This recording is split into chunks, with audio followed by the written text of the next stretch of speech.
मुझे लगता है उनकी टीम ने उनकी बात बहुत अच्छे से सुनी है, फ्रैग्स भी निकाले हैं। प्रेज गॉड ने बहुत अच्छा खेला है, सैफ ने काफी बेहतर खेला है, फियर्स शायद वो एक मिसिंग पीस ऑफ फजल की जो हम बात करते हैं वो फियर्स के रूप में इस टीम के साथ आई है और बूट कैंप पे कब्जा जमाया है, ड्रॉप क्रैश ले लेंगे। हीरो एक्सट्रीम गॉडलाइक की देखना इंपॉर्टेंट है कि आज का जो दिन है वो इनके लिए क्या अनफोल्ड करने वाला है। पावर, एडमिनो, जॉनथन, पंक, एक स्टार से भरी हुई जो ये पूरी लाइनअप है वो आपको देखने को मिल जाएगी। 3 MVP खिलाड़ी इस लाइनअप के अंदर मौजूद। और पंक की बात करें तो वो तो खैर श्राउड को शायद स्पॉट कर भी चुके हैं, थोड़ा आगे गए हैं वो। और शॉक वेव के श्राउड, क्या उनको पता है कि कोई ऊपर है जो देखने का प्रयास कर रहा है उनकी तरफ? लगता तो नहीं कि उनको कोई भी अंदाजा है, हालांकि ये जरूर पता होगा कि हीरो एक्सट्रीम गॉडलाइक वो पैराडाइज रिजॉर्ट चाहते जरूर है।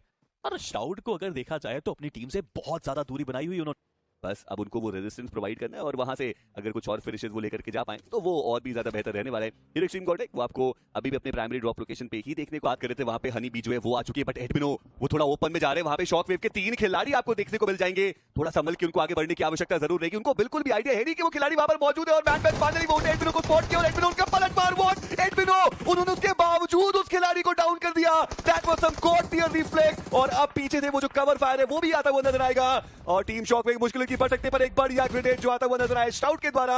और अब एडमिनो को थोड़ा पीछे हटना पड़ेगा। अब बारी आएगी कवर फायर और रिवाइवल की। स्मोक सही समय पे आए हैं, कवर फायर सही समय पे आया है और मुझे तो लगता है कि एडमिनो को रिवाइवल भी मिल जाएगा। बट शॉक वेव का वो फ्लैंक एंगल वो सबसे इंपॉर्टेंट। बट ऐसा लगता है कि हीरो एक्सट्रीम गॉडलाइक को पता है उस प्लेयर के बारे में। क्रॉस एयर प्लेसमेंट उसी तरफ हमने देखी। चलिए रिवाइवल की प्रक्रिया को शुरू किया बट शॉक वेव वो नॉक निकालना चाहिए था उस खिलाड़ी को बिल्कुल सामने एडमिनो और उनको पता तक नहीं था।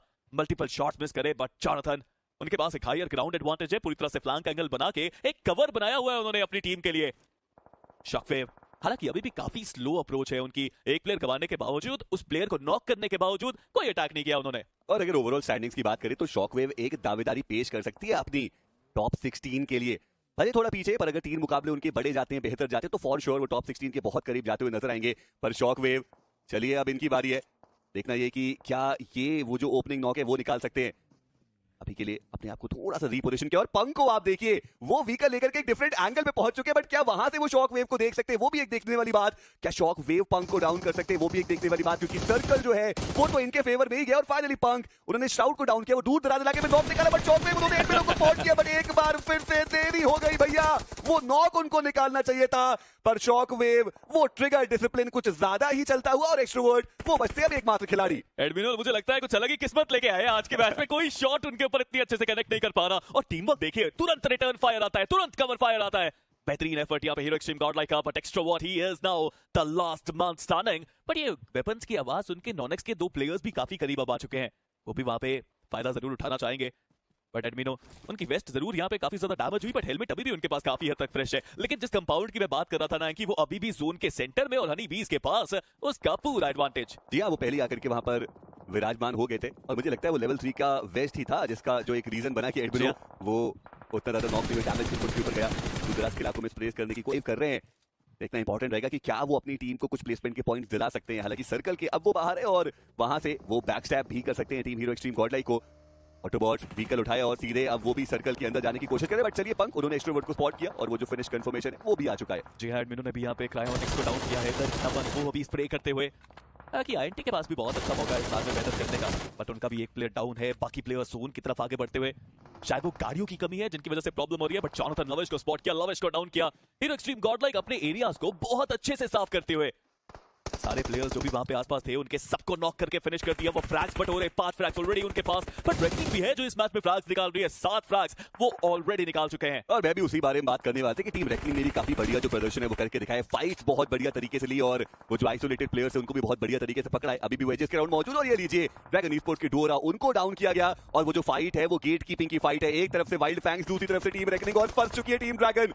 एक और जो नॉक है वो आ चुका है, जिन वो एकमात्र खिलाड़ी वहां पे बच्चे जरूर है लेकिन वो नॉक उन्होंने निकाला क्या वो फिनिश करने के लिए। रोमन की काफी करीब वो ग्रेनेड गया, हल्का सा वो जो स्प्लैश डैमेज है वो भी उनके ऊपर आया।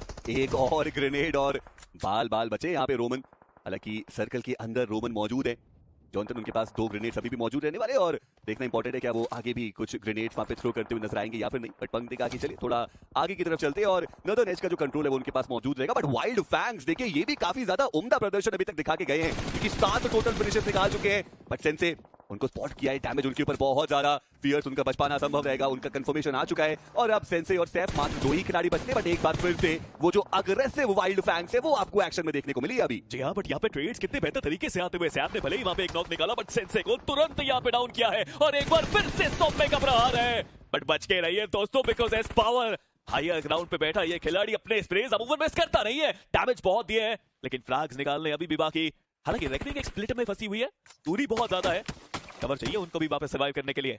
और अब सबको बता दिया है कि सामने इस दिशा में जो खिलाड़ी है वो मौजूद है। हालांकि अच्छी बात यह है कि व्हीकल्स उनके पास मौजूद है और ये लीजिए व्हीकल उठाए और सीधे सर्कल के अंदर जाने की कोशिश, में डैमेज उनके ऊपर ऑलरेडी बहुत ज्यादा आ चुका है और हनी बी के प्लेयर्स तो यहाँ पर ऑलरेडी मौजूद रहेंगे। आते ही पावर डाउन, एडमिनो डाउन, जॉनसन वो भी डाउन हो चुके हैं। पंक वो बचते हैं एकमात्र खिलाड़ी, वो आखिरी उम्मीद हीरो एक्सट्रीम गॉडलाइक की। सर्कल के अंदर अभी भी पहुंचना बाकी है, पहले अपने आप को हील करेंगे और फिर कोशिश करेंगे जोन को आउटरन करने की। बहुत मुश्किल यहाँ पे सर्कल के अंदर जाना, बिकॉज हील बैटल आप कर नहीं सकते, बट दोनों प्लेयर्स को उन्होंने स्पॉट किया। क्या बात है, पहले को डाउन किया, वो फ्रिश कंफर्म किया, क्या दूसरे को खत्म कर पाएंगे? डैमेज बहुत दिया पंक ने, बट इस बार वो फ्रैग उनको मिला नहीं।